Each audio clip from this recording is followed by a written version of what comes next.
A lot of uncertainty about the future at today's meeting of the Broward County School Board as they tackled the budget.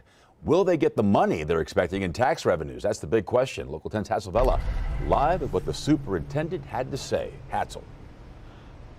Louis, the superintendent says he's keeping a close eye on Washington and Tallahassee, but more so Tallahassee because he says there's a proposed law that could have a significant effect on funding at the local level. Broward County Schools dealing with several uncertainties when it comes to next year's budget. First, let's talk about sources of income. From the federal level, there's money coming by way of the newly passed American Rescue Plan, about $600 million, some of the funding shared with public charter schools. That's going to be a significant injection of revenues for school districts. It's money the superintendent says will help fund programs that address pandemic-related learning loss. This is the third wave of federal aid.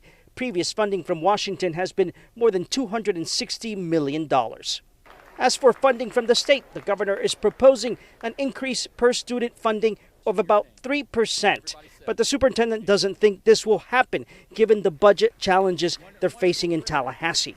Runcie says they're concerned about decline in enrollment, which could mean less money from the state.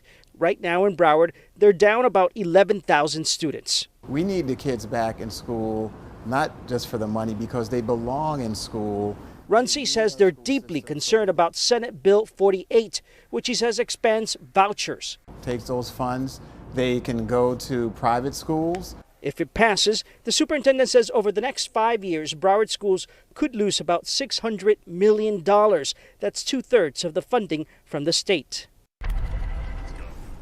The superintendent has a message to parents. He's urging them to reach out to state lawmakers and talk to them about Senate Bill 48. For now, reporting live from Fort Lauderdale, I'm Hatzel Vela, Local 10 News. Hatzel, thank you.